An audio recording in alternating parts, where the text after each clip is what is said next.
Good morning. Voice clear?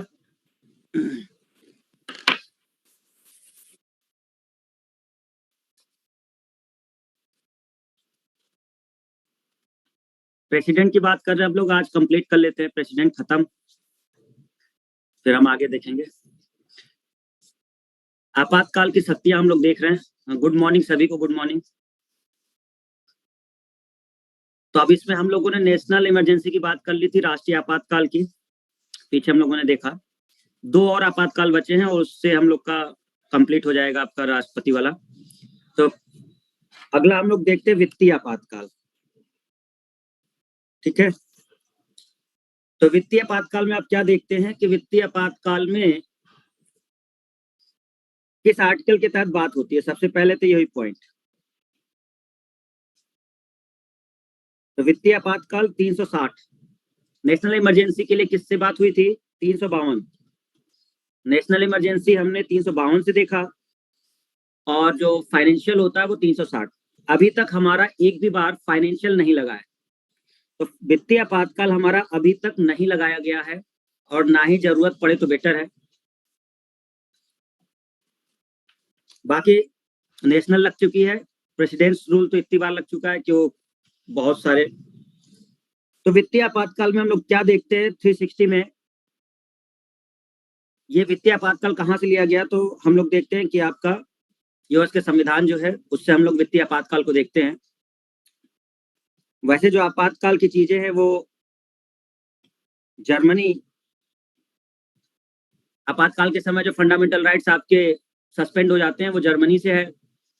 और जो government of India act 1935 उसमें भी कुछ प्रावधान है, यानी कि हम लोगों के लिए जीओआई एक्ट 1935 और जर्मनी,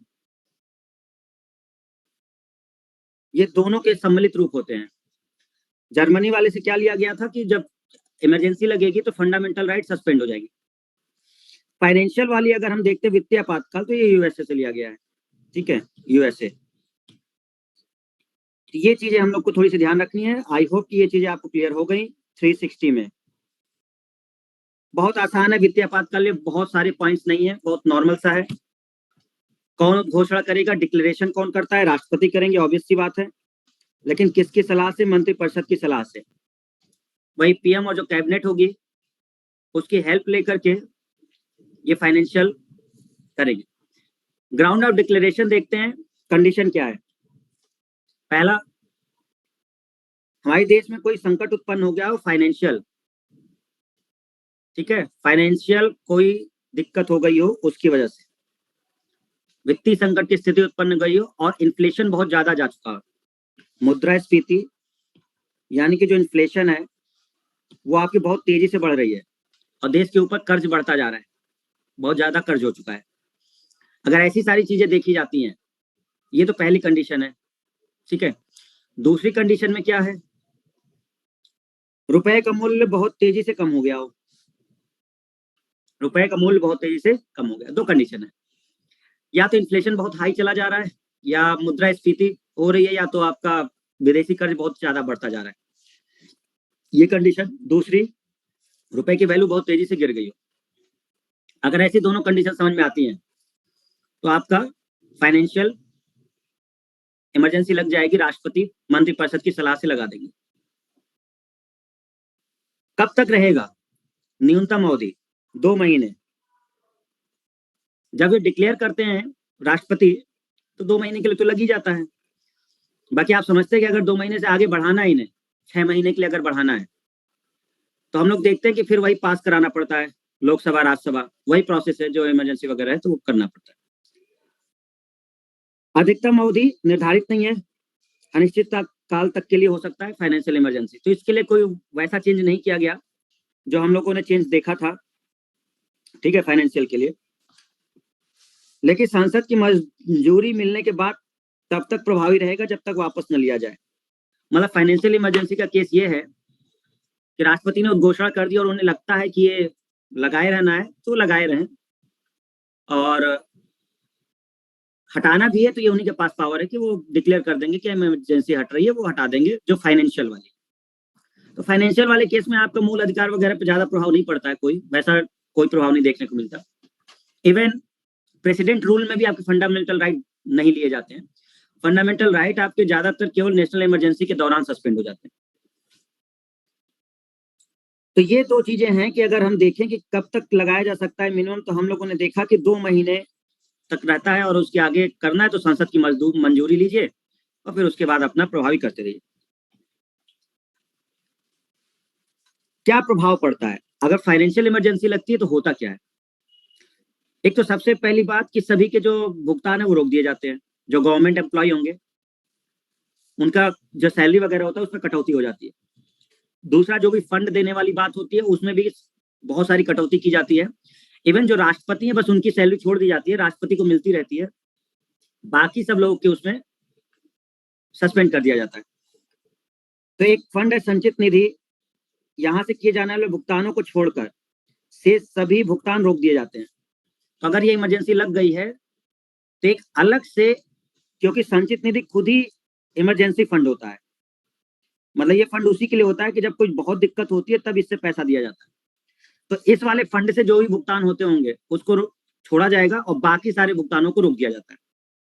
आपने देखा था कि पीएम या कोई अगर जरूरत पड़ती है तो कंसोलिडेटेड फंड यानी संचित निधि से ही उसको पैसा दिया जाता है जब उसको रिक्वायरमेंट होती है। तो इस वाले को छोड़कर बाकी जो होते हैं उनको सस्पेंड कर दिया जाता है, उनके भुगतान को रोक दिया जाता है। दूसरा पॉइंट क्या है इसमें, राष्ट्रपति के वेतन को छोड़कर शेष सरकारी कर्मचारी के वेतन को काट लिया जाता है, मतलब उनमें कटौती कर दी जाती है। प्रेसिडेंट वाले को छोड़कर, प्रेसिडेंट के सैलरी में कटौती नहीं होती, बाकी सब जो होते हैं कटौती कर दी जाती है। टैक्स बढ़ जाता है, सरकारी खर्च में कटौती हो जाती है। तो ये कुछ मेन देखने को मिलता है जो फाइनेंशियल वाला है, बस इसमें और कुछ ज्यादा चीजें नहीं होती। और बाकी फंडामेंटल राइट्स वगैरह ये सब आपके नहीं जाते हैं, ये सब चल रहे होते हैं नॉर्मल, ठीक है। तो ये सब आपको समझना है। इसमें मेन दिक्कत जो होती है वो पैसे वाली होती है। तो पैसे वाला मतलब आपका फाइनेंशियल से रिलेटेड, तो जो भी सरकारी पेमेंट होते होंगे वो रोक दिए जाते हैं, क्योंकि ऑलरेडी कर्जा बढ़ गया होगा देश के ऊपर, बहुत सारी दिक्कतें रीजन आप देख नहीं रहे हो, मुद्रास्फीति बहुत ज्यादा हो चुकी होगी, विदेशी कर्ज बहुत हो चुका होगा, तो हमें संभालना पड़ेगा ना अपने इकोनॉमी को। रुपए का मूल्य गिर चुका है तो हमें कुछ भी खरीदना होगा तो हमें ज्यादा पैसा देना पड़ जाएगा विदेशों में। तो जब हमारे पास पैसा होगा ही नहीं सरकार के पास तो काम कैसे करेगी फिर? इस वजह से सरकारी पैसे की जो होती है वो कटौती कर दी जाती है और उससे ढेर सारा पैसा रखा जाता है खजाने में ताकि प्रॉब्लम हमें आगे ना आए। ये चीजें देखने को मिलती है। तो ये फाइनेंशियल होता है। आर्टिकल कौन सा है? 360। तो इसमें बहुत कुछ जानने के लिए आपके लिए नहीं है। आर्टिकल 360 आपको ध्यान रखना है। और जब ऐसी कोई कंडीशन होती है तो ये आप टेन्योर याद रख सकते हैं कि 2 माह के लिए होता है न्यूनतम, और अधिकतम फिर वो बढ़ा सकते हैं संसद की अनुमति लेकर, और हटाने का भी जो अधिकार है वो आपको राष्ट्रपति के पास है। ये हमने देख लिया वित्तीय को। आगे हम लोग देखते हैं जरा राष्ट्रपति वाले को। अब इसको थोड़ा सा समझते हैं, ये क्या है राष्ट्रपति शासन। आर्टिकल 356, 2 आर्टिकल होते हैं। एक आर्टिकल होता है 355। तो आर्टिकल 355 बस ये बताता है कि सेंटर का कर्तव्य क्या है।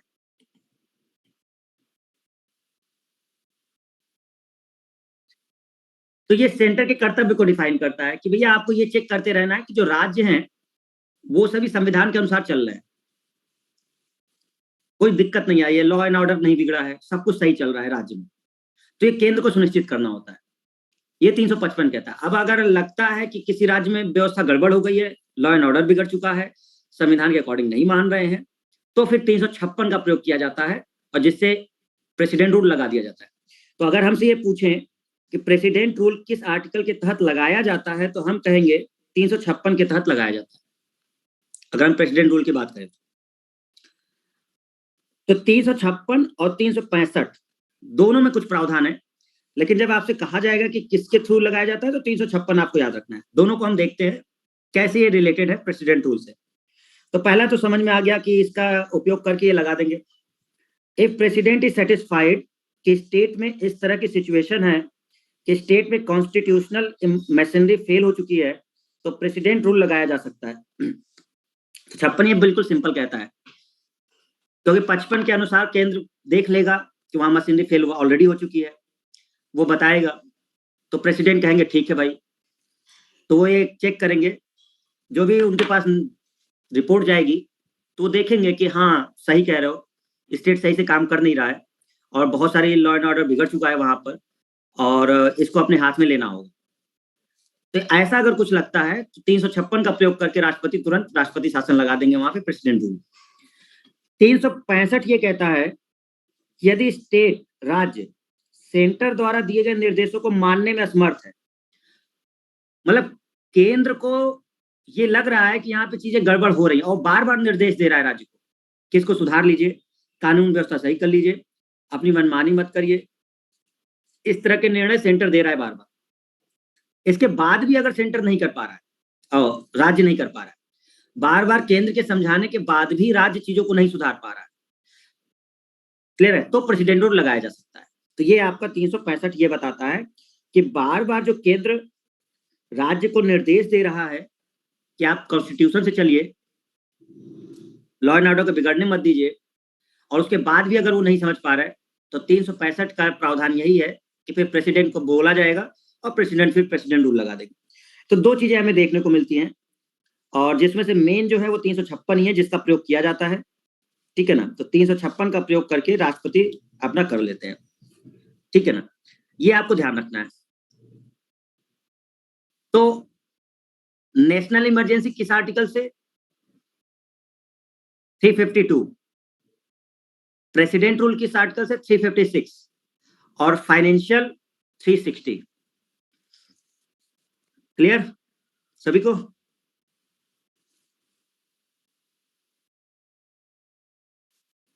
तो 352, 356, 360।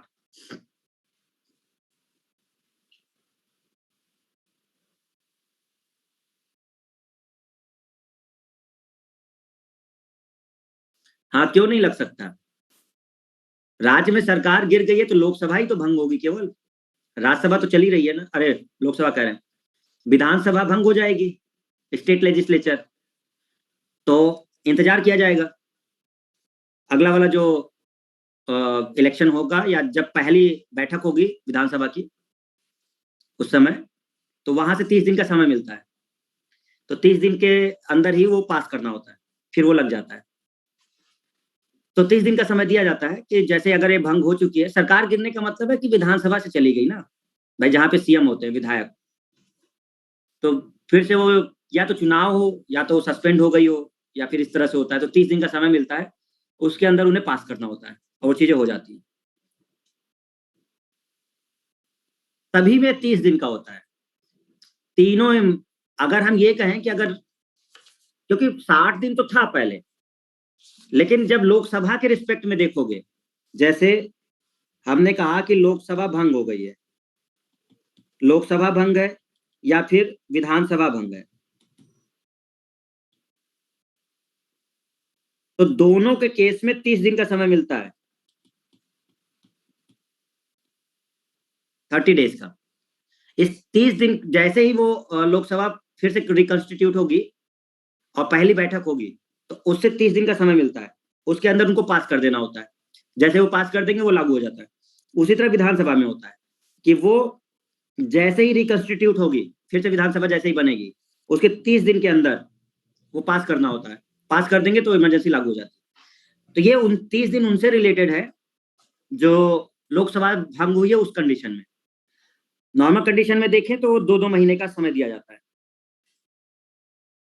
तो आपने देखा कि जैसे ही राष्ट्रपति डिक्लेयर करते हैं राष्ट्रपति शासन, तो 2 महीने के अंदर लोकसभा और राज्यसभा से पास करना होगा सिंपल मेजोरिटी से। देखो यहां कंफ्यूजन ये नहीं होना चाहिए कि 2 महीने वाला, ये 2 महीने वाला वो है जब भंग नहीं हुई है, गवर्नमेंट चल रही है। बात हमारी समझिए, आप लोग कंफ्यूज हो जाते हैं दोनों में। ये 60 दिन 2 महीने जो है वो 60 दिन वो है, ये 60 दिन वो है जब सब चीज सही चल रही है, लोकसभा राज्यसभा या जो भी है, तो सारी चीजें ठीक चल रही होती है, तब के लिए होता है, ठीक है। और अगर स्टेट लेजिस्लेचर की बात करते हैं कि वो भी ठीक चल रहा है, तब अगर वो भंग हो गया है तो जैसे ही रिकंस्टिट्यूट होगा उसके बाद 30 ही दिन का समय मिलता है, रिकंस्टिट्यूट होने के बाद। हमारी बात समझिए, अब इसमें कंफ्यूजन आपको बढ़ जाएगा। देखो क्या होता है, नेशनल इमरजेंसी लगी हुई है, प्रेसिडेंट रूल लगा हुआ है, और फाइनेंशियल इमरजेंसी लगी हुई है।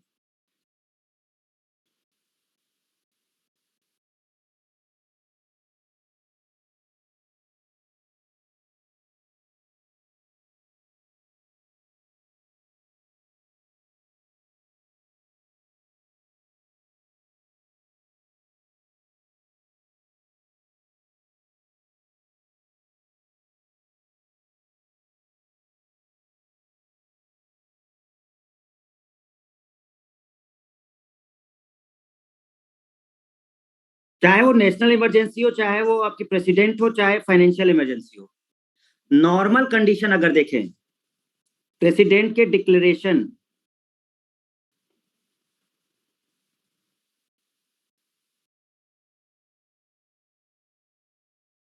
के समय, तो प्रेसिडेंट का अगर डिक्लेरेशन का समय आप देखते हैं, जैसे उन्होंने आज अनाउंस कर दिया कि नेशनल इमरजेंसी लगनी है, इन्होंने कह दिया कि नेशनल इमरजेंसी लगनी है। अब अगर ये नेशनल इमरजेंसी लगनी है, इन्होंने अनाउंस कर दिया, तो नेशनल इमरजेंसी के केस में 30 दिन के अंदर, 30 दिन के अंदर लोकसभा और राज्यसभा को उसे पास करना होता है। 30 दिन के अंदर लोकसभा या राज्यसभा को पास करना होता है। क्यों? क्योंकि एक संशोधन हो गया था 44वां, उसके पहले 2 महीने था, लेकिन जो 44वां संशोधन हुआ था मोरारजी देसाई, उन्होंने 30 दिन कर दिया था। और अगर लोकसभा भंग है तो रिकॉन्स्टिट्यूट होगी जिस दिन वो बनेगी और उसकी पहली बैठक होगी, तो 30 दिन के अंदर उसे अनुमोदन देना होगा। लेकिन अगर प्रेसिडेंट रूल आप लगा रहे हैं, तो प्रेसिडेंट रूल में जब आप लगाते हैं, तो प्रेसिडेंट जब डिक्लेयर करते हैं तो उसके 60 दिन के अंदर चाहिए होता है, 60 डेज के अंदर चाहिए होता है। लेकिन अगर लोकसभा उस समय भी भंग है, तो भी आपको 30 दिन के अंदर, जिस दिन उसकी बैठक होगी, उस बैठक के 30 दिन के अंदर आपको अनुमोदन चाहिए होगा। अगर फाइनेंशियल इमरजेंसी है, तो जिस दिन प्रेसिडेंट डिक्लेयर करेंगे उसके 60 दिन के अंदर अनुमोदन चाहिए होगा। लेकिन जब रिकॉन्स्टिट्यूट है, यानी कि लोकसभा भंग हो गई है और फिर बन रही है, तो पहले दिन से लेकर के आपके 30 दिन के अंदर होगा। मतलब ये है कि जब भंग होती है लोकसभा उस समय, तो 30 दिन का समय मिलता है जिस दिन उसकी पहली बैठक होती है। और अगर वो भंग नहीं है, तो नेशनल इमरजेंसी के केस में 30 दिन के लिए होता है, प्रेसिडेंट रूल के लिए 60 दिन का होता है, और फाइनेंशियल के लिए 60 दिन का होता है, अगर वो भंग नहीं है तो। और अगर लोकसभा भंग है ऑलरेडी, तब ये चीजें देखने को मिलती हैं। ये ध्यान रखना है इस चीज को। क्लियर है? ठीक है, अगर डाउट होगा तो लिख लेना इसमें कि नेशनल इमरजेंसी केस में जब प्रेसिडेंट डिक्लेयर करते हैं, तो उनके समय से 30 दिन के अंदर चाहिए होता है। और रिकॉन्स्टिट्यूट का मतलब होता है कि जो लोकसभा है या ये सब, लोकसभा जब दोबारा आएगी पावर में, क्योंकि वो भंग हो चुकी थी, लोकसभा रिकॉन्स्टिट्यूट होगी तो उसके बनने के 30 दिन के अंदर। और प्रेसिडेंट रूल है नॉर्मल, तो ये चीज है, तो ये 30 दिन तो तीनों में सेम ही है। रिकॉन्स्टिट्यूट वाला कि लोकसभा अगर भंग दिख रही है आपको, तो उस समय आपको चलना होता है। प्रेसिडेंट रूल केवल स्टेट में लगता है, तो क्या देश में लगाओगे क्या? और अगर देशी में लगाओगे तो नेशनल इमरजेंसी नहीं लगा दोगे?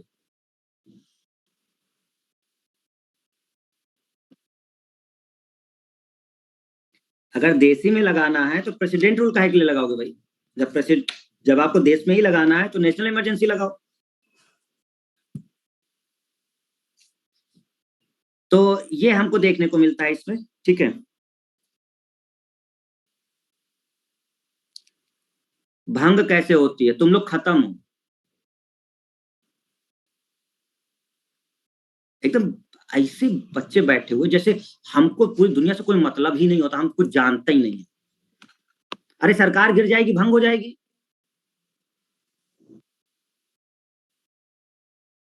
लोकसभा से ही सरकार बनती है ना।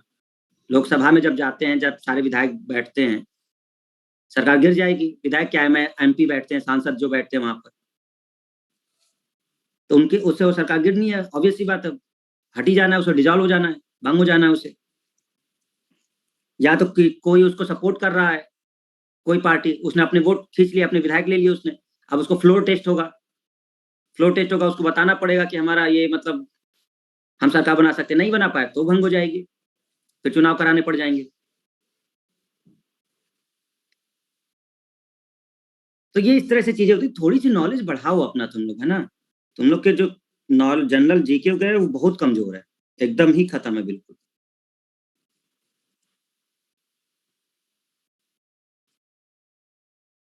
तो यहाँ पे अगर हम लोग बात करते हैं इसमें,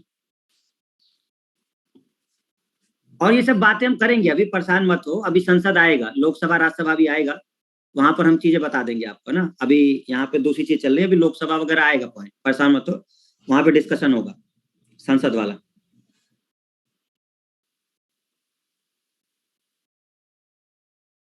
तो 2 महीने के अंदर इसको पास करना होता है, और 2 महीने के अंदर अगर ये हो गया लोकसभा और राज्यसभा से, अगर ये पास हो गया सिंपल मेजोरिटी से, तो ये 6 महीने के लिए बढ़ जाएगा, मतलब 6 महीने के लिए ही बढ़ता है। लेकिन ये 6 महीने कर करके आप 3 साल तक बढ़ा सकते हैं। यानी कि प्रेसिडेंट रूल लगाने की जो मैक्सिमम अवधि है वो 3 साल है, 3 साल तक लगाया जा सकता है, लेकिन एक बार में ये 6 महीने ही बढ़ेगा। जैसे मान लो प्रेसिडेंट ने डिक्लेयर किया, प्रेसिडेंट रूल लग गया, राज्य में लगेगा, जो पर्टिकुलर राज्य वहां पे लग जाएगा, तो उस स्टेट में प्रेसिडेंट रूल लग गया, 2 महीने के लिए तो लगना ही है। और अगर लगता है कि इस प्रेसिडेंट रूल को आगे बढ़ाना है, तो फिर वो सिंपल मेजोरिटी से लोकसभा और राज्यसभा से पास करना होगा 2 महीने के अंदर ही, उसी समय। और जैसे ही होगा तो 6 महीने के लिए बढ़ जाएगा। और अगर लगता है कि 6 महीने पूरे हो गए और फिर हमें 6 महीने बढ़ाना है, तो फिर से वही प्रक्रिया प्रक्रिया दोहरानी है, लोकसभा राज्यसभा से फिर से सिंपल मेजोरिटी से आपको करना होगा, और फिर 6 महीने के लिए बढ़ जाएगा वो। तो ऐसा आप 6 6 महीने करके 3 साल तक लगा सकते हैं, मैक्सिमम अवधि है 3 साल प्रेसिडेंट रूल की। क्या हमारी बात समझ में आई? तो प्रेसिडेंट रूल जब पहली बार वो अनाउंस करते हैं तो 2 महीने के लिए लग जाता है वो। और अगर लगता है कि आपको एक प्रेसिडेंट रूल बढ़ाना है आगे, तो फिर आपको संसद में यानी कि लोकसभा और राज्यसभा से वो पास करना होता है उस 2 महीने के अंदर। और जैसे ही आप उसे पास कर देंगे वो 6 महीने के लिए बढ़ जाएगा। क्लियर? अब 6 महीने के लिए बढ़ जाएगा, और ऐसा करके आप 3 साल तक कर जाएंगे। दिक्कत क्या है इसमें, इसके कुछ लूप होल थे जिसका प्रयोग सरकारें कर रही थी।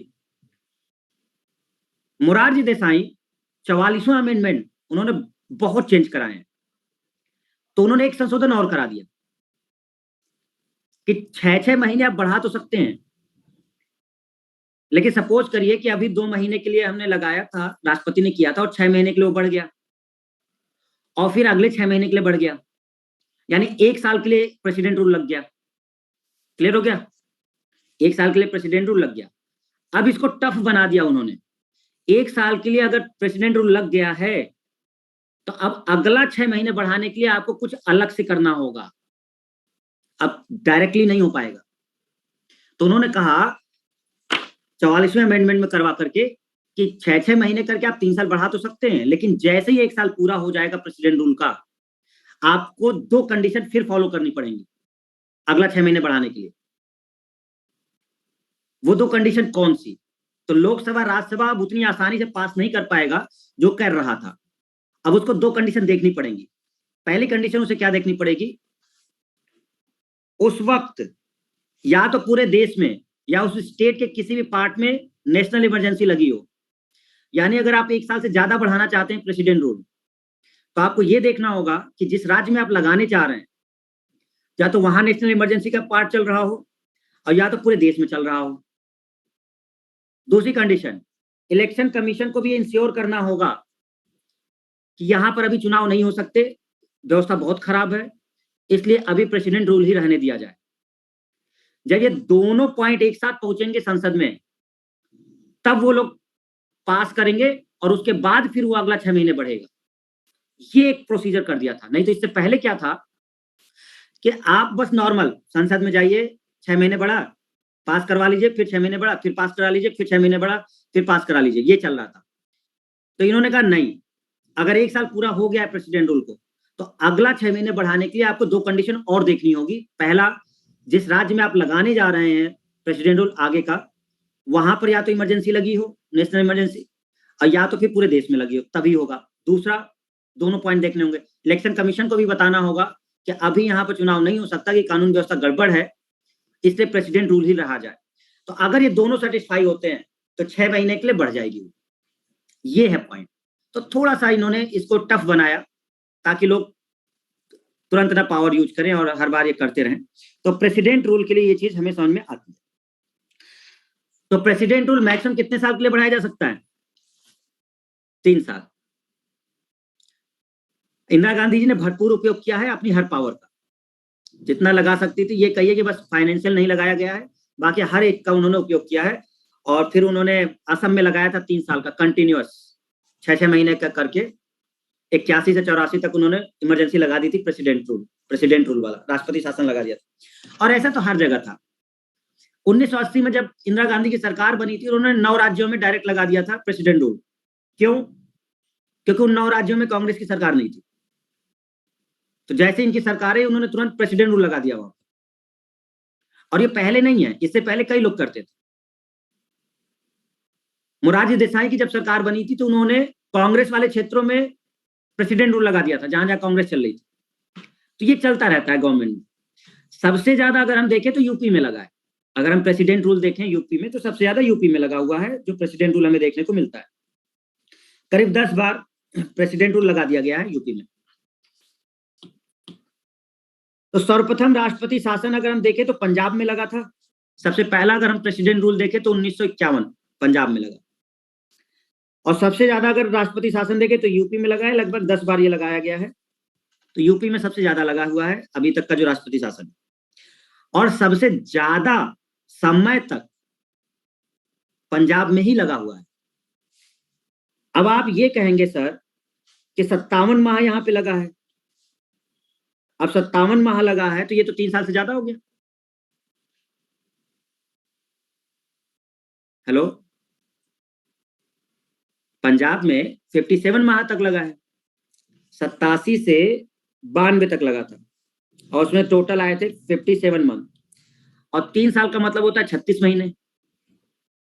तो ये कैसे हो गया? जबकि प्रेसिडेंट उसमें एक कहा गया कि प्रेसिडेंट वाले में जो प्रेसिडेंट रूल लगता है वो केवल 3 साल तक ही लगता है। लेकिन पंजाब में 87 से 92 के समय 57 महीने का प्रेसिडेंट रूल लग गया था। ये कैसे पॉसिबल हुआ? 2 बार लगा है। हिमतेश,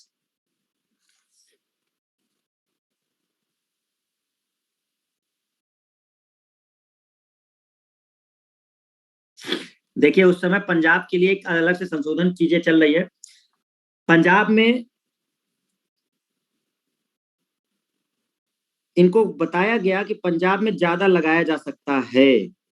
पंजाब के लिए एक प्रावधान था, कुछ संशोधन कराए गए थे। और केवल पंजाब के लिए संशोधन किया गया था। केवल पंजाब के लिए संशोधन किया गया था क्योंकि वहां दिक्कतें बढ़ रही थी, है ना, बहुत सारी चीजें देखने को मिल रही थी। तो उस समय इन्होंने एक चीज कर दी थी कि केवल पंजाब स्टेट में 5 साल तक का प्रेसिडेंट रूल लगाया जा सकता है। ये एक संशोधन किया गया। और इस पे इन लोगों ने जो पंजाब का प्रावधान किया था, बाकी देश का नहीं, पंजाब के लिए केवल पर्टिकुलर उस क्षेत्र के लिए, तो ये प्रावधान उधर 5 साल तक के लिए कर दिया गया था। तो जिसमें हमें ये देखने को मिला कि थोड़ा थोड़ा करके चीजें आगे बढ़ा दी गई थी। ठीक है।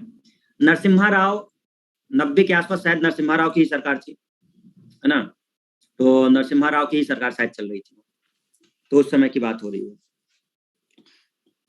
तो ये आपको ध्यान रखना है कि पंजाब वाले केस में इन्होंने काफी लंबा किया था, 57 माह के आसपास का लगा था। ठीक है। प्रेसिडेंट रूल का मतलब आप लोग सब जानते होंगे। जैसे ही प्रेसिडेंट रूल लगता है, राज्य की सारी शक्ति केंद्र के हाथ में आ जाती है, सब जानते हैं ना। तो राज्य की जो शक्ति होती है वो सब खत्म हो जाती है। तो एक्चुअल में राज्य की सारी शक्ति, जैसे सीएम वगैरह होते हैं, अब सीएम वगैरह की पावर नहीं रह जाती, राज्यपाल देखने लगते हैं, गवर्नर के हाथ में चला जाता है। और गवर्नर किसके अधीन रहते हैं? केंद्र के अधीन ही है। भाई गवर्नर किसके अधीन है? केंद्र का ही तो वो प्रतिनिधि है।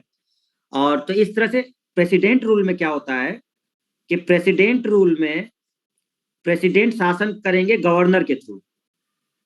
तो यानी कि राज्य की जो सारी चीजें हैं, राज्य की जो सारी चीजें हैं वो आपकी चली जाती हैं। इसमें अगर हम देखें तो ये राज्य है, तो राज्य की सारी पावर ले लेते हैं गवर्नर, और गवर्नर को कंट्रोल किया जाता है प्रेसिडेंट के द्वारा। तो प्रेसिडेंट रूल में क्या होता है कि प्रेसिडेंट अब इनको निर्देश देंगे, गवर्नर को निर्देश देंगे कि राज्य में क्या करना है, कैसे करना है, क्योंकि सीएम अब नहीं है, सीएम को डिजॉल्व कर दिया गया, सीएम की कैबिनेट भंग कर दी गई है। तो इस तरह से चलता है, तो पूरी पावर वहां चली जाती है। और इस समय हम लोग को देखना पड़ता है कि क्या क्या वहां पे चीजें चलती हैं। अब सब जो भी मैटर है केंद्र समझेगी अब उसे, यानी कि प्रेसिडेंट अपने प्रतिनिधियों के द्वारा वहां पे शासन करवाएंगे। ध्यान रखिएगा, प्रेसिडेंट रूल के समय फंडामेंटल राइट खत्म नहीं होते।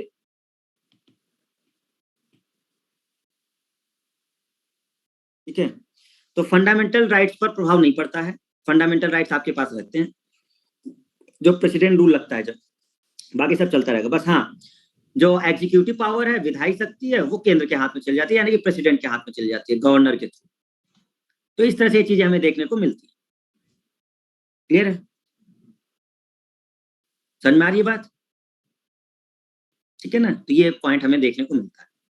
हाईकोर्ट वगैरह पे कोई ज्यादा दिक्कत नहीं आती, हाईकोर्ट अपना काम कर रहे होते हैं, हाईकोर्ट वगैरह की कार प्रभावित नहीं होते प्रेसिडेंट रूल में। वो नॉर्मली बस सिंपल सा है कि राज्य की जो शक्ति है सीएम वाली, सीएम और उसकी कैबिनेट, वो हट जाती है, या तो उसे डिजॉल्व कर देते हैं, भंग कर देते हैं, या तो सस्पेंड कर देते हैं, और पावर किसके हाथ में चली जाती है? राष्ट्रपति के हाथ में। बस इतना होता है। तो शासन राष्ट्रपति करने लगते हैं अपने प्रतिनिधियों के थ्रू, यानी कि राज्य में गवर्नर रहेगा तो गवर्नर सारी चीजें देखने लगता है। ये ऐसे होता है। तो हम लोगों ने देखा स्टूडेंट्स तीनों तरह के इमरजेंसी के बारे में, और प्रेसिडेंट रूल के बारे में भी हम लोगों ने देख लिया। क्लियर है? और फाइनेंशियल के लिए भी देख लिया। और ये तो इस तरह से हमारे जो राष्ट्रपति के लिए चीजें होती हैं वो आप नॉर्मल समझ गए होंगे कि राष्ट्रपति के लिए क्या है। इतना सारा पॉइंट हमारे प्रेसिडेंट के लिए था, जो आज हमारा ये पॉइंट कंप्लीट होता है। अगर प्रेसिडेंट की जगह खाली है, या उनकी अकस्मात मृत्यु हो जाती है, या कोई दिक्कत हो जाती है, तो उपराष्ट्रपति पदभार संभाल सकते हैं। ठीक है ना, वाइस प्रेसिडेंट का एक ऑफिस बनेगा, और वाइस प्रेसिडेंट उस पद को सुशोभित करेंगे। एक्चुअल में जब उपराष्ट्रपति बैठते हैं, जैसे राष्ट्रपति का पद खत्म हुआ है, खत्म तो नहीं कहेंगे, मतलब कोई दिक्कत आ गई है, सपोज करो बीमारी ही हो गई है, अब 2-3 महीने के वो लीव पर चले गए हैं, और वो मतलब कुछ इलाज करवाने के लिए, तो उस समय उपराष्ट्रपति उस पद को देखने लगेंगे। सपोज करो कि मृत्यु ही हो गई है राष्ट्रपति की, तो फिर जो उपराष्ट्रपति होंगे वो उस पद को देखने लगेंगे। तो ये एक समय होता है 6 महीने का, कि जब उपराष्ट्रपति उस पद को संभालते हैं तो 6 महीने के अंदर राष्ट्रपति को चुनना होता है, जो नेक्स्ट आपका प्रेसिडेंट होता है, तो उसको 6 महीने के अंदर सिलेक्ट करना होता है। ये प्रोसेस होती है। और उपराष्ट्रपति एक्चुअल में राज्यसभा का अध्यक्ष होता है। राज्यसभा का जो प्रेसिडेंट होता है वही उपराष्ट्रपति होता है, यानी कि उपराष्ट्रपति का जो ऑफिस है, उपराष्ट्रपति तो है ही वाइस प्रेसिडेंट, लेकिन वो राज्यसभा का प्रेसिडेंट भी होता है, वो राज्यसभा का अध्यक्ष भी होता है। तो उपराष्ट्रपति को सैलरी अपने उपराष्ट्रपति के पद के लिए नहीं मिलती, उपराष्ट्रपति को सैलरी मिलती है राज्यसभा के अध्यक्ष के होने की वजह से। जब वो एक्स ऑफिशियो चेयरमैन होता है राज्यसभा का, तो उसके हिसाब से उसे सैलरी दी जाती है। हाँ, अगर ये प्रेसिडेंट के पद पर आएगा जब, तो अब इसको प्रेसिडेंट वाली सैलरी मिलने लग जाएगी। लेकिन अगर हम ये कहें कि उपराष्ट्रपति के अकॉर्डिंग मिलती है सैलरी, तो नहीं, उसको सैलरी मिलती है राज्यसभा के अध्यक्ष पद वाले के अकॉर्डिंग। और जब वो कभी दिक्कत आएगी, प्रेसिडेंट वगैरह के पोस्ट पे जाएगा, तब उसे वो राज्यसभा वाली खत्म हो जाएगी और इधर वाली मिलने लगेगी, प्रेसिडेंट वाली मिलने लगेगी। तो ये इस तरह से चीजें चलती हैं। और फिर जब वो प्रेसिडेंट के पद पे बैठ जाता है, तो उसको वो सारी पावर मिल जाती है जो प्रेसिडेंट देख रहा होता है। जैसे अगर आप देखें अमेरिका में, जैसे जो बाइडन थे, वो 1-2 महीने के लिए कुछ बीमारी से निजात पाने के लिए इलाज के लिए गए थे, तो उस दौरान जो वाइस प्रेसिडेंट थी कमला हैरिस जो भी थी, तो वो संभाल रही थी उस ऑफिस को उस 2 महीने के आसपास, जब तक वो अपने उसके लिए गए थे। तो ये चीजें होती हैं जनरली। और उपराष्ट्रपति का पद हमारा कहाँ से लिया गया है? अमेरिका से ही लिया गया है। वो सारी चीजें हमें देखने को मिलती हैं। तो इस तरह से ये पॉइंट हमारे देखने को मिलते हैं राष्ट्रपति से रिलेटेड वाले में। क्लियर है? तो चलो, हम लोगों ने देखा, ये कंप्लीट हुआ। थोड़ा सा रिवाइज कर लेते हैं आपका पूरा, देखें आप लोग को क्या था, और आज खत्म करते हैं राष्ट्रपति, फिर थोड़ा बहुत हम उपराष्ट्रपति की बात करेंगे, जरा सा जो भी मेन पॉइंट होंगे, फिर हम लोग संसद की तरफ बढ़ जाएंगे, पीएम का कैबिनेट देखेंगे और लोकसभा फिर राज्यसभा देखेंगे, और इस तरह से हमारा यूनियन गवर्नमेंट कंप्लीट हो जाएगा। तो यहां से हम लोग देखते हैं, चलो स्टूडेंट्स जल्दी से रिवाइज कर लो 5 से 10 मिनट के अंदर, और याद हो जाना चाहिए आपको तुरंत। कंप्लीट करते हैं आज इसे खत्म। चलो भाग 5 में किसकी बात हुई है? भाग 5 में किसकी बात हुई है? तो भाग 5 में बात हुई है संघ सरकार की, यूनियन गवर्नमेंट की, 52 से 151। ठीक है, आर्टिकल कहां से कहां तक? 52 से 151। संघ सरकार में कौन कौन आता है? एग्जीक्यूटिव, विधायिका, न्यायपालिका, कैग। एग्जीक्यूटिव की बात हम लोग कर रहे हैं। तो एग्जीक्यूटिव में हमने देखा कि राष्ट्रपति की बात हो रही है। राष्ट्रपति संघीय कार्यपालिका का मेन होता है, हेड होता है। और अगर हम संघीय कार्यपालिका देखें तो राष्ट्रपति, उपराष्ट्रपति, प्रधानमंत्री और महान्यायवादी। तो आज हमारा और राष्ट्रपति कंप्लीट होता है। अब हम लोग देखेंगे उपराष्ट्रपति। उपराष्ट्रपति ज्यादा बड़ा नहीं है, एक ही लेक्चर में खत्म हो जाएगा, तो उपराष्ट्रपति कंप्लीट हो जाएगा। फिर उसके बाद हम प्रधानमंत्री वाला देखेंगे और महान्यायवादी। महान्यायवादी भी बहुत बड़ा नहीं है, नॉर्मल है। हाँ, पीएम वाले के लिए थोड़ा सा पॉइंट देखना होगा, ठीक है, कैबिनेट वाले के लिए। तो इस तरह से हम लोगों ने देखा। आर्टिकल 52 क्या कहता है? आर्टिकल 52 क्या कहता है? तो आर्टिकल 52 स्टूडेंट्स ये कहता है भारत का एक राष्ट्रपति होगा। राष्ट्रपति का मतलब ये होगा कि ये पद कभी भी खाली नहीं होगा, या तो नया राष्ट्रपति बनेगा, और अगर नहीं है तो उपराष्ट्रपति सुशोभित करेगा। उपराष्ट्रपति नहीं है तो चीफ जस्टिस देखेंगे। जैसे हमने आपको बताया था, देखो एक मुख्य न्यायाधीश थे जो बैठे थे, आपको याद होगा जो लिस्ट हमने दिखाई थी कि अपने शासन में एक मुख्य न्यायाधीश थे जो राष्ट्रपति के उसमें बैठे हुए थे। 53 क्या कहता है? सभी शक्तियां जो होंगी कार्यपालिका किसमें निहित होंगी? राष्ट्रपति में निहित होंगी। और तीनों सेनाओं का सर्वोच्च कमांडर कौन? राष्ट्रपति। 54 क्या कहता है? आर्टिकल 54 कहता है आपका एक निर्वाचक मंडल होगा जिसमें एमपी, एमएलए जो निर्वाचित होंगे वो लोग होंगे, मनोनीत नहीं होंगे। 55 क्या कहता है? 55 कहता है चुनाव प्रक्रिया कैसी है राष्ट्रपति की, ये निर्वाचन प्रक्रिया कैसी होगी? एकल संक्रमणीय आनुपातिक पद्धति। याद आ रहा है एवरीवन? क्लियर है? तो ये हमारा 55 में बात हो रहा था। 56 क्या बताता है? कार्यकाल के बारे में बताता है राष्ट्रपति के। टेन्योर कितना होता है? 5 साल का होता है। 5 साल के पहले अगर खाली होता है तो देखा जाएगा, नया राष्ट्रपति जो भी आएगा वो अगले 5 साल के लिए आएगा, ना कि वो पूरा करने के लिए। 52, 53, 54, 55, 56। 57 क्या कहता है आपसे? 57 री इलेक्शन की बात करता है। अगर एक राष्ट्रपति बन चुके हैं तो दोबारा बन सकते हैं। डॉक्टर राजेंद्र प्रसाद दोबारा चुने गए, तो आर्टिकल 57 हमें ये कहता है कि री इलेक्शन हो सकता है राष्ट्रपति के लिए। 58 योग्यताएं, क्वालिफिकेशन, क्या क्या क्वालिफिकेशन है वो हमें 58 बताता है। 59 अगर वो पद पर बैठ गए हैं तो पद पर बैठने के बाद क्या चीजें देखनी होगी, क्या शर्त है जिसको उन्हें फॉलो करना होगा जब वो पद पर बैठ गए होंगे। तो बहुत सिंपल सा है, कई सारी चीजें हमें देखने को मिलती हैं कि कोई भी लाभ का पद उनके पास नहीं होना चाहिए, ठीक है ना। और वो कोई सदस्य राष्ट्रपति निर्वाचित हो गया तो शपथ लेने से पूर्व अपने सदन की सदस्यता त्यागनी पड़ती है। मतलब किसी सदन में अगर वो सदस्य है और वो राष्ट्रपति का पद मिल गया उन्हें, तो शपथ लेने से पूर्व उसको हटा देंगे वो, ये चीज होती है। 60 में शपथ की बात हुई थी। 60 में शपथ की बात हुई थी। Hello, okay. 52, 53, 54, 55, 56, 57, 58, 59, 60। हेलो, जगह हो सब? राष्ट्रपति की क्वालिफिकेशन, पद की योग्यताएं कौन से आर्टिकल में?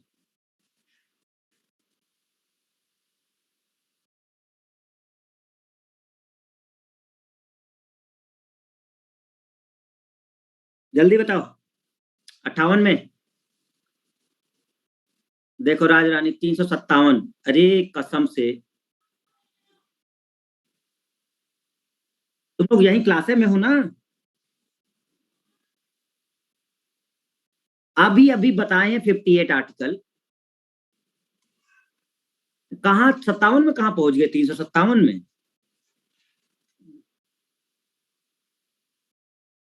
तुम न सुधरोगे, तुम लोग न सुधरोगे, हम चाहे कुछ भी कह लें, है ना। तुम्हारा हम चाहे 10 बार रिवाइज करा दे, 20 बार करा दे, तुम लोग वहीं रहोगे जहां हो। तो 60 में हम लोगों ने देखा शपथ के बारे में, ये तीसरी बार शायद रिवाइज हो रहा है।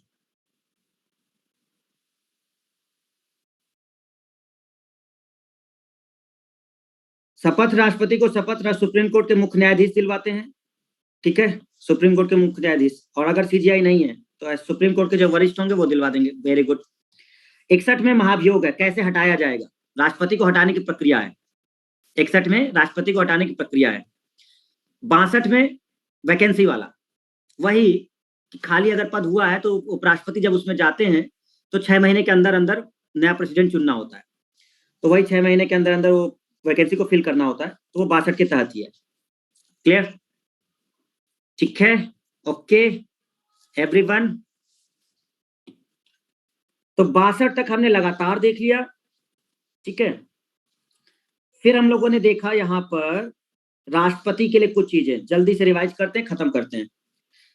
हमने देखा कि राष्ट्रपति पद के लिए अगर आपको बैठना है, क्वालिफिकेशन फॉलो करना होगा, नॉमिनेशन, इलेक्शन और ओथ।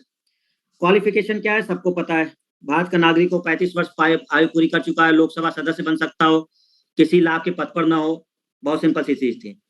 जब इसकी नॉमिनेशन प्रक्रिया शुरू होगी, नामांकन, 100 लोग चाहिए होंगे, 50 लोग चाहिए होंगे जो हस्ताक्षर करें, 50 लोग अनुमोदन करें। और ये 100 लोग कहाँ के होने चाहिए, एमपी और एमएलए से होने चाहिए, वो भी निर्वाचित। अगर ऐसा करते हैं तो प्रेसिडेंट के लिए जो भी उम्मीदवार होगा 15,000 डिपॉजिट करेगा और ये जमानत राशि होगी। अगर 1/6 से वो कम वोट पाता है, जमानत राशि जब्त हो जाएगी। क्लियर। एक संशोधन हुआ, 70वां संशोधन। उस 70वें संशोधन में एक ऐड किया गया, क्योंकि पहले दिल्ली और ये शामिल नहीं थे, दिल्ली और पुदुचेरी, तो इनको भी शामिल कर लिया गया। भाई गई सारे एमएलए एमपी सब शामिल रहेंगे और दिल्ली वाले भी शामिल हो जाएंगे और पुदुचेरी वाले भी। तो ध्यान रखिएगा कौन से संशोधन में था, 70वें संशोधन में था। इनका चुनाव कैसा होता है, सीक्रेट होता है, बैलेट पेपर से होता है, एकल संक्रमणीय है, आनुपातिक पद्धति से होता है, ठीक है। एक इलेक्टोरल कोटा होता है, उस इलेक्टोरल कोटा को पूरा करना होता है। हर राज्य के जो विधायक होते हैं उनके मत वैल्यू को डिसाइड करना होता है। उनका जो मत वैल्यू है वो किस हिसाब से डिसाइड होता है, एक फॉर्मूले के आधार पर डिसाइड होता है। किसी भी एक एमएलए का अगर हम वोट वैल्यू देखें तो total population of state in 1971, 1971 में उस राज्य की जनसंख्या कितनी थी, राज्य की विधानसभा में निर्वाचित कुल सदस्य कितने हैं वहां पर, और 1000 से भाग दे दीजिए, ये आपका एक एमएलए का वोट आता है, मतलब वैल्यू आती है। क्लियर है। और आज हम देखें तो टोटली 4120 एमएलए जो हमें देखने को मिलते हैं, जिनका वैल्यू ये आ जाता है। एमपी का वैल्यू वोट क्या होता है, तो कुल विधायकों का मत मूल्य, यही वाला जो ऐड किया गया है, और जो टोटल सदस्य हैं आरएस और लोकसभा में, ठीक है। इतना तेज कैसे लिखें, अरे तो लिखवा कहाँ रहे हैं, तो पीछे का है तुम्हारे, गधई हो का बिल्कुल बिना सिंह के हैं।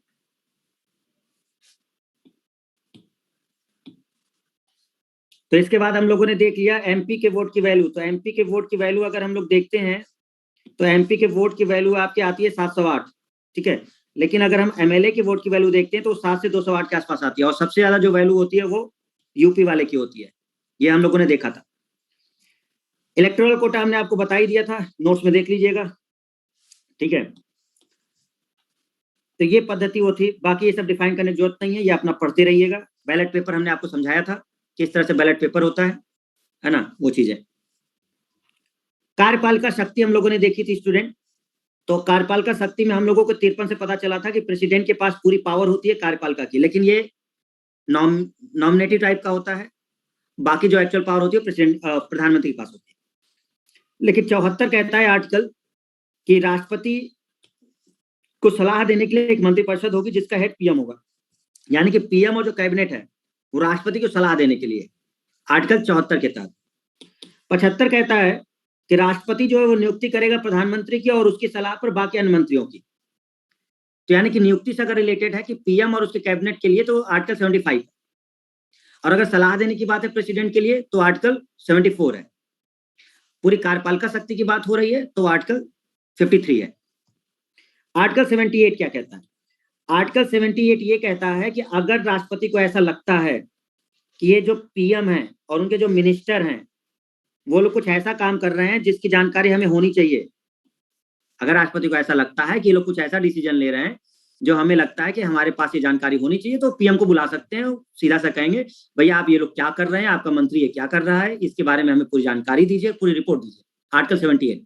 तो पीएम का कर्तव्य है कि वो इस बारे में जानकारी देंगे उन्हें, कि हमारे मंत्री ने क्यों डिसीजन लिया या हमने क्यों डिसीजन लिया, ये सब राष्ट्रपति को पूरी रिपोर्ट सौंपेंगे।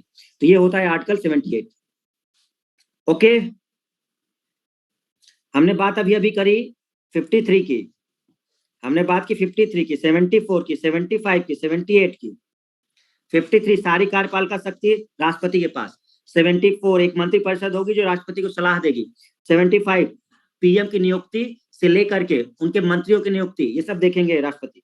78 अगर मंत्री ने कोई गड़बड़ कर दी है या कोई ऐसा डिसीजन ले लिया है जो राष्ट्रपति को लगता है कि उनकी जानकारी में होना चाहिए, पीएम को वो कहेंगे और पीएम वो जानकारी उनको प्रोवाइड कर देंगे।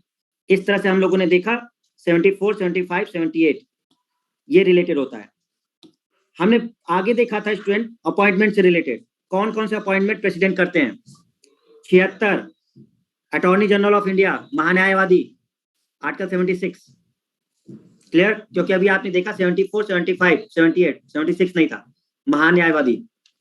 148 controller auditor of general of India, महालेखा नियंत्रक परीक्षक जो होते हैं, ठीक है, कैग का 148। पीएम काउंसिल ऑफ मिनिस्टर, ये तो अभी बात किया था 75 के तहत। 217 हाई कोर्ट के जज, 124 सुप्रीम कोर्ट के जज जो सिटिंग जज हैं, गवर्नर राज्यपाल की नियुक्ति 155, चीफ इलेक्शन कमिश्नर 324 और chairman other members of UPSC 316। बहुत सिंपल है, याद करना पड़ेगा, देखो आर्टिकल याद करने पड़ेंगे। मुख्य चुनाव आयुक्त का अगर है तो 324 है, गवर्नर है तो 155 है, ठीक है ना। धीरे धीरे याद भी हो जाएगा क्योंकि अभी हम लोग राज्य वाला भी पढ़ेंगे, अभी कोर्ट भी पढ़ेंगे, भाई न्यायपालिका भी तो पढ़ेंगे, तो सब याद हो जाएंगे धीरे धीरे, ठीक है। इस तरह से हम लोगों ने देखा कि राष्ट्रपति के लिए बहुत सारी चीजें थी। विधायिका पावर में अगर हम लोग देखें तो कई सारी चीजें हम लोग को देखने को मिली थी स्टूडेंट्स, ठीक है। और आपने कौन कौन से आर्टिकल देखे थे इसमें एक बार रिवाइज जरूर कर लेना, क्योंकि ये याद नहीं होता है जल्दी, आपको वो चीजें देखनी पड़ती हैं। अनुच्छेद 85 दोनों सदनों को बुला सकता है या स्थगित कर सकता है। अनुच्छेद 79 एक संसद होगी जो प्रेसिडेंट के लिए दोनों सदनों से मिलकर बनी होगी, मतलब 79 में भाई 78 तक हमने देखा प्रेसिडेंट की कार्यपालिका के बारे में लगभग, और 78 के बाद जो 79 है वो विधायिका चालू हो जाती है, लेजिस्लेटिव पावर या लेजिस्लेशन चालू हो जाता है, तो संसद के बारे में डिस्कशन होता है। तो 79 में संसद के बारे में डिस्कशन है। 85 में वो आपका संसद को बुला सकते हैं, बैठक और खत्म कर सकते हैं। अनुच्छेद 108 दोनों की संयुक्त बैठक बुला सकते हैं। 85 में वो बुला रहे हैं लोकसभा या राज्यसभा, 108 में वो दोनों को एक साथ बुला सकते हैं। 111 इनके अनुमति के बिना कोई भी विधेयक कानून नहीं बन सकता, हस्ताक्षर चाहिए होंगे।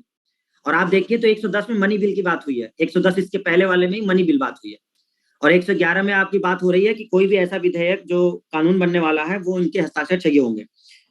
123 अध्यादेश जारी करने की पावर, ऑर्डिनेंस, मतलब अगर सदन सत्र में नहीं है, सदन सत्र में नहीं है और इनको लगता है कि कुछ ऐसी चीजें जरूरी हैं, वो कानून बनना चाहिए, तो ये अध्यादेश ला सकते हैं, जो लगभग 6 महीने के आसपास तक वैलिड मान लिया जाता है, ठीक है ना।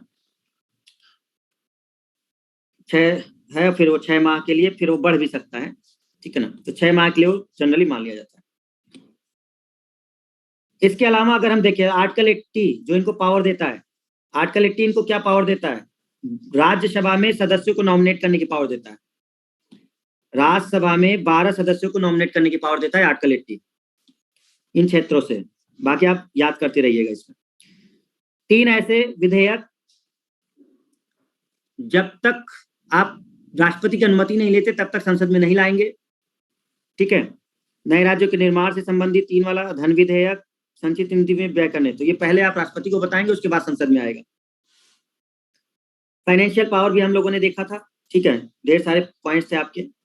फिर हमने इनकी डिप्लोमेटिक पावर देखी थी, किसी की नियुक्ति से रिलेटेड था, अम्बेसडर वगैरह को बाहर भेजना था। मिलिट्री पावर देखी थी हमने, जुडिशियल देखा था जिसमें क्षमा शक्ति थी इनके पास, कम्यूटेशन लघुकरण, रिप्रीव, रिस्पाइट, रेमिशन और पार्डन, जिसमें हमें ये बताया गया था कि सजा की प्रकृति बदल सकते हैं किंतु समय नहीं, यानी फांसी की सजा को आजीवन कारावास कर सकते थे, मृत्युदंड को कुछ समय के लिए रोक सकते थे, किसी का स्वास्थ्य ठीक नहीं है तो सजा पर कुछ समय के लिए रोक लगाई जा सकती थी। अगर सजा इनको लगता है कि समय घटा दें लेकिन प्रकृति वही रखें तो 10 साल की कठोर सजा को 5 साल में कठोर सजा में कर सकते थे, और किसी को पूरी तरह से माफ भी कर सकते हैं। तो ये पांचों पावर राष्ट्रपति को दी गई थी, जो जुडिशियल पावर थी इनकी। ठीक है, वीटो पावर के बारे में हमने बात की थी। 3 तरह की वीटो पावर जो हमको देखने को मिली थी इसमें, और 3 तरह की वीटो पावर कौन सी थी इनके पास? तो एक आपने देखा था एब्सोल्यूट वीटो, पूर्ण वीटो, जब ये असहमत हो जाएंगे, नहीं भैया हम रिजेक्ट कर रहे हैं, हम सहमत नहीं है। पॉकेट वीटो, कोई जवाब ही ना दे, ना तो हाँ करें ना तो ना करें। सस्पेंशन वीटो, संसद के पास वापस भेज दें, भैया पुनर्विचार करिए। ठीक है, तो ये 3 चीजें होती हैं। क्लियर है? इसके अलावा अगर आप देखें तो ये 3 हमने देख लिया था। उसके बाद कुछ कंडीशंस थी। पॉकेट वीटो का प्रयोग ज्ञानी जैल सिंह जी ने किया था, ये सब याद करने वाले पॉइंट। ठीक है ना, कि क्या होता है। बाकी ये भी रटने वाला पॉइंट था कि कितने प्रधानमंत्री, कितने राष्ट्रपति बने और कौन से नंबर से कौन बना, राजेंद्र प्रसाद सर्वपल्ली। आई होप याद हो जाएगा आप लोग को। ठीक है, आपातकाल शक्ति में हमने देखा था राष्ट्रपति से रिलेटेड कि राष्ट्रपति का जो पावर आपको दिख रहा था, राष्ट्रीय आपातकाल 52 के तहत लगाया जाता है। बाकी 53, 54, 58 और 59 ये सब से रिलेटेड है इससे। वित्तीय आपातकाल देखे तो 360 है। राष्ट्रपति शासन 356 और 357, और एक 365 में तो वो बताया जाता है कि मतलब अगर केंद्र ने कोई निर्देश दिया है और उसको नहीं मान रहे तो उसके लिए वो चीज बात की जाती है। तो इस तरह से हम लोगों ने देखा था। बाकी नेशनल इमरजेंसी हमने अभी कल ही डिस्कस किया है, तो ये आपको याद होगा ही होगा। ठीक है ना, तो आज हम लोग राष्ट्रपति कंप्लीट करते हैं। जल्द ही हम लोग फिर इसके डीपीपी भी सॉल्व कर लेंगे, और इस तरह से हमारी चीजें बढ़िया चल रही हैं। आप लोग बस रिवाइज करते रहिए, और आज तक जितना पढ़ लिए हो पार्ट 5 तक पूरा रिवाइज कर जाओ, क्योंकि अगर कोई रिसेंट में एग्जाम होगा क्वेश्चन फंस जाएगा। ठीक है ना, इंतजार मत करो आगे का, 5 पार्ट तक कर लो, तुम्हारा क्वेश्चन फंसना ही फंसना है। ठीक है ना, एक आधी क्वेश्चन होगा जो इसके फिर बाहर जाएगा, तो पार्ट 5 तक जहां तक हम पढ़े हैं उसको याद कर लीजिए सब लोग। ठीक है, रिवाइज करते रहो। चलो बस आज के लिए इतना ही रखते हैं। ठीक है, कल फिर मिलते हैं हम लोग, और कल हम लोग उपराष्ट्रपति को कंप्लीट कर लेंगे, एक ही क्लास में कंप्लीट हो जाएंगे वो। ठीक है, और फिर हम लोग पीएम वगैरह को देख लेंगे। और 5 तक राष्ट्र ये कर लो, तो अगर 7 क्वेश्चन आता है, देखो पॉलिटिक्स अगर 7 या 8, तुम 4 से 5 क्वेश्चन बना ही लोगे अगर ये तुम्हारे 5 पार्ट कंप्लीट हो जाते हैं। ठीक है ना, बस बार बार इसको रिवाइज कर लेना। चलिए, ओके, थैंक यू एवरीवन। ठीक है।